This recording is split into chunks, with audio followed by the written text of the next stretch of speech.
now to China. Let's talk about that for a few minutes, but first watch this. China wouldn't exist without us. China has to pay a price if they don't start, behaving, because they're killing us on trade. What we should do, and that's give China a quick and very, very strong rebuke and warning. The Chinese do not respect us.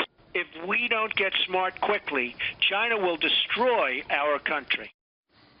Okay, so comments like that have been happening for quite a while. Tensions have been rising, though, more recently with China.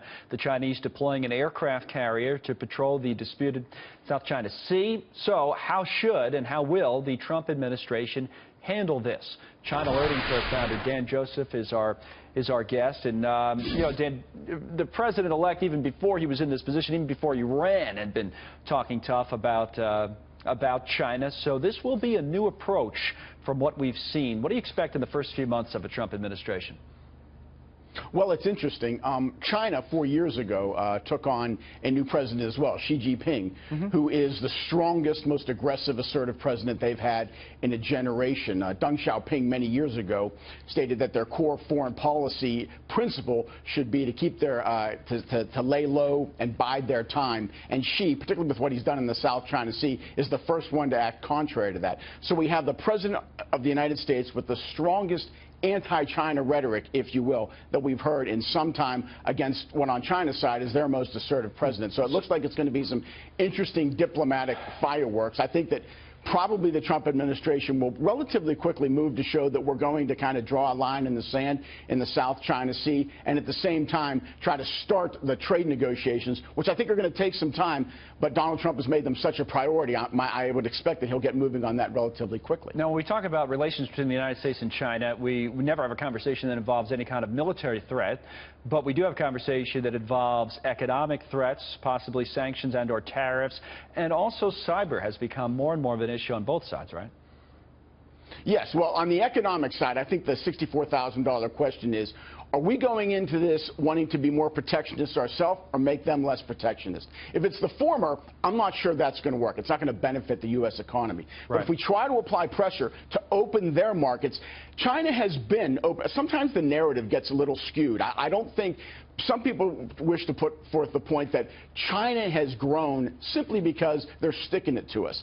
I don't think that's the case. Okay. China has been liberalizing its economy for 35 years.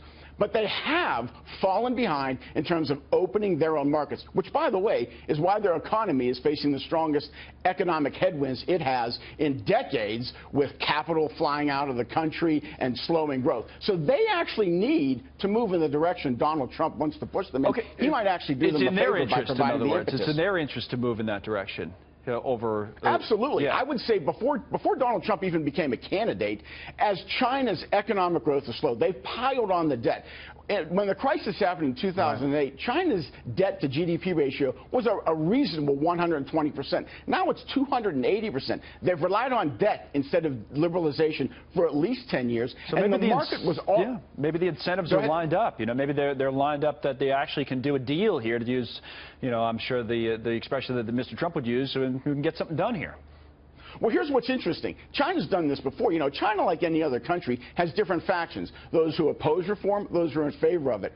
In the past, China has used the reformers' pressure from the outside to say to those who oppose reform, hey, we need to move forward. This could be an opportunity for Xi Jinping to do the same thing. Not sure he will, because he's taking a harder position on so many other issues, but this is an opportunity for him to move forward the free market agenda, which in the past he has stated he supports. He just hasn't acted on it. That'll be the other one. I know a lot has been said about Trump and Putin, but Trump and Xi Jinping will be the other one to really watch. Dan, thanks. Good stuff. We appreciate it.